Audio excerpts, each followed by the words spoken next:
జై శ్రీకృష్ణ. అందరికీ శుభోదయం. ధనుర్మాసంలో 12వ రోజు గోదాదేవి మనకు అందించిన 12వ పాసురం. கனைத்திலம் கற்றருமை கொன்றுக்கிறங்கி நினைத்து முளைவழி ஏ நின்று பால் சோர நனைத்திலம் சேராக்கும் நற்செல்வன் தங்காய் பனித்தலை வீழனின் வாசற்கடை பற்றி சினத்தினால் தென்னிலங்காய் கோமானை செற்றம் மனத்திக்கினியானை பாடவும் நீவாய் திறவாய் இணைத்தா நிழிந்திராய் ஈதென்ன பேருரக்கம் அனைத்தில்லத்தார் మరింద ఏలోరెంభావాయ్. దివ్యశ్రీ తిరుప్పాయి వ్రతంలో 12వ రోజుకు చేరుకున్నాం. ఒక్కొక్క రోజు ఒక్కొక్క పాటల మాలను స్వామికి సమర్పిస్తుంది ఆండాళ్. దీనికి స్నాన వ్రతం అని కూడా అంటారు. ఈ వ్రతాన్ని ఆచరించడం కోసం పువ్వుల మాలలు అంటే పాసురముల మాలలు ఏర్చి కూర్చి సమర్పించింది స్వామికి ఆండాళ్. అందులో భాగంగా ఒక్కొక్క లక్షణము గల గోపికను నిద్ర లేపుకుంటూ తమతో కలుపుకుంటూ ముందుకి సాగుతుంది. ఈరోజు గోపిక మంచి సేవాభావము కలిగినటువంటి వంశీకుల ఇంటిలో జన్మించినటువంటి గోపిక. కొందరు గోపికలు నిద్రిస్తున్నారు. కొందరి గోపికలు సమయానికంటే ముందే వచ్చి స్వామి దగ్గరికి వెళ్ళాలి అని ఆరాట పడుతూ ఉన్నారు. ఆరాట పడుతున్నారు కదా అని వీరిది గొప్ప భక్తి అనలేము, కొందరు నిద్రపోతున్నారు కదా అని వారిది తక్కువ భక్తి అనలేము. ఒక్కొక్కరిలో భక్తి ఒక్కొక్కలా ఉంటుంది. ఎవరి భక్తి ఎంత అని మనం నిర్ణయించలేం. మనస్సు ప్రధానం. మానసికంగా పరమాత్మకు ఎంత దగ్గరగా ఉంటారో అన్నింటా పరమాత్మ ఉన్నారని తెలుసుకొని ఎవరైతే దర్శనము చేయగలరో అటువంటి సత్వగుణ ప్రధానుడై ఎవరై ఉంటారో వారు భక్తులు. అలాంటి భక్తి కలిగిన వారు ఈమె వంశీయులు, ఈమె అన్నలు. ఈమె అన్నలు గోవులకు సేవ చేయడం మర్చిపోయారట. వారి స్వధర్మ ఆచరణ పశువుల యొక్క పోషణ, పాలు పితకడం, దూడలకు పాలు తాగించడం, పాలు కాచడం, పెరుగు చేయడం, మజ్జిగ చేయడం, వెన్న చేయడం, నెయ్యి చేయడం. ఇది వారి కులధర్మం. ఎవరైనా వారి ధర్మాన్ని వారు మనస వాచ కర్మణ పాటిస్తే దానికి మించిన పుణ్యం మరొకటి ఉండదు. తల్లికి ఒక ధర్మం, తండ్రికి ఒక ధర్మం, విద్యార్థికి ఒక ధర్మం, వ్యాపారికి ఒక ధర్మం ఉంటుంది. ఇలా ఎవరి ధర్మం వారు చెయ్యాలి. కులాన్ని బట్టి ఒక ధర్మం ఉంటుంది.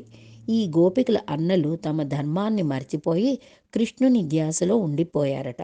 ఈ గోవుల సంరక్షణ చేసేవారు లేక గోవుల పొదుగులు పాలతో నిండిపోయి భారమైపోతున్నాయట. ఆ గోవులు తమ దూడలు పొదుగులో మూతి పెట్టాయని తలుచుకొని ఆ గోవులు వాటంతట అవే 4 సిరముల ద్వారా పాలను స్రవిస్తూ ఉన్నాయట. ఎక్కడో పెరట్లో ఉన్న పశు సంపద కుండపోతగా పాలు స్రవిస్తూ ఉంటే ఆ పాలన్నీ పెద్ద మడుగులా అయిపోయి ఇళ్ళు దాటిపోయి బయట వాకిట్లోకి వచ్చేశాయట. ఆ పాలతోటి ఆ గోపమ్మ ఇళ్ళు ఒక పక్క పేడ, ఒక పక్క మూత్రం ఇవన్నీ కలిపి వీధి గుమ్మం వరకు వచ్చేశాయట. ఎవరో అటు పోతూ ఏమమ్మా ఎవరు పట్టించుకునేవారు లేరా అని అడిగితే అందరూ కూడా కృష్ణ దర్శనము, కృష్ణ సేవకు వెళ్ళిపోయారట అని తెలుసుకున్నారు. ఎప్పుడైతే పరమాత్మ యొక్క సేవలో తమ యొక్క సొంత పనులు కూడా మర్చిపోయే భక్తి పరమాత్మ పైనే ఉంటే అప్పుడు స్వధర్మాన్ని కూడా మర్చిపోవచ్చు. మనది సామాన్య ధర్మం, పరమాత్మది విశేష ధర్మం కనుక అలా పరమాత్మ యొక్క నిత్య కైంకర్యంలో ఉండిపోతారట ఈ గోపమ్మ యొక్క అన్నలందరూ. నిరంతరం స్వామి పక్కనే ఉంటూ తమ ఇంటి పనులు, తమ ఆదాయం పనులు, తమ బాధ్యతలు అన్నీ మర్చిపోయేవారు. అటువంటి సేవా సంపద కలిగినటువంటి వారి చెల్లెలు ఈ గోపమ్మ. వీరు ఎప్పుడూ స్వామి పక్కనే ఉంటూ సేవలు చేస్తూ ఉండేవారు. స్వామి కూడా ఈ గోపబాలను ఎప్పుడూ విడిచిపెట్టేవారు కాదట. స్వామికి ఎంత సేవలు చేస్తుండేవారో అందుకే స్వామికి వీరంటే అంత ప్రీతి. ఆండాళ్ తల్లి ఆ గోపికతో, స్వామి మీ అన్నలతో ఎందుకు అంత స్నేహితం చేస్తున్నారు నీకు తెలుసా? అడపా దడపా నీ ఇంటికి వచ్చి నిన్ను కలవాలని. అమ్మా, స్వామికి నువ్వంటే ఎంత ప్రీతి అనుకున్నావు, అందుకే నీ అన్నలతో స్నేహం చేస్తున్నారు అని అన్నారు ఆండాళ్. భగవత్ సేవ సంపద కలిగిన అన్నలకు నువ్వు చెల్లెలా అని పిలుస్తున్నారు గోదాదేవి. అమ్మ, పెరటి నుంచి పాలు, మూత్రము, పేడ పెద్ద వరదలా బయటికి వచ్చేస్తున్నాయి. మేము నిలబడి ఉన్నాం. ఇక్కడ మంచు కురుస్తుంది. పైనుంచి మంచు, కింద నుంచి ఈ పాల బురద.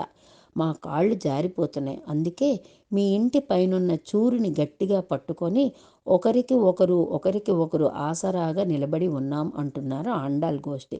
ఇందులో భావము గోవులు 4 శిరముల నుంచి పాలు ఎలా స్రవిస్తూ ఉన్నాయో అలాగే ఆచార్యులు కూడా 4 ప్రకారాలుగా జ్ఞానధారలను నిరంతరం స్రవిస్తూ ఉంటారు. శిష్యుడు అడిగినా అడగకపోయినా కేవలం అనుగ్రహంతో విద్యను బోధిస్తూ వేదాంత అర్థాలను బోధిస్తుంటారు ఆచార్యులు. లోపల గోపిక, ఏమి కృష్ణుడమ్మ మనల్ని బాగా బాధ పెడుతూ ఉంటాడు, ఎప్పుడు కూడా పరిహాసాలు చేస్తూ ఉంటాడు, మనం దుఃఖపడితే పకపక నవ్వుతూ ఉంటాడు అని అన్నది. బయట ఉన్న స్నేహితులు, కృష్ణుడిపై అలిగావా? నిజమేలే. సీతమ్మకు లంకలో కలిగిన కష్టానికి రావణాసుని దగ్గరికి వెళ్ళడానికి రాముసేతు నిర్మాణం చేసి వానర మూకలతో శ్రీరాముడు వెళ్ళి రావణుని సంహరించి సీతమ్మను తీసుకువచ్చారు. సీతమ్మ యొక్క చిన్న బాధను కూడా రామచంద్రుల వారు భరించలేరు. కానీ మన కృష్ణుడు ఉన్నారు చూసారా, గిల్లి మరీ ఏడిపిస్తూ ఆనందిస్తాడు. ఏడిపించి ఆనందించేవాడు కృష్ణుడైతే, ఏడిస్తే తాను అంతకంటా బాధపడుతూ వారిని సంతోషపెట్టాలనుకునేవాడు రాముడు. పోనిలే, మనోభిరాముడు, మనసుకు ఆహ్లాదాన్ని కలిగించేటటువంటి శ్రీరామచంద్రుల వారి గురించే మనం పాడుకుందాం. నీకు అలాగే ఇష్టం కదా, సరే రాముల వారి గుణగణాలనే కీర్తిస్తాం. రాముని గురించి పాడినా కూడా ఇంకా నిద్ర లేవవా? ఇదేమి పెద్ద నిద్ర తల్లి నీకు? ఇలా ఇంటి ముందు అరుచుకుంటూ ఉంటే ఊరి వారందరికీ తెలిసిపోతుంది నీది మొద్దు నిద్ర అని అని ఆండాళ్ చెబుతుంది ఈ 12వ పాసురంలో. లోకానికి శుభాన్ని చేకూర్చేటటువంటిది ఈ శ్రీవ్రతం.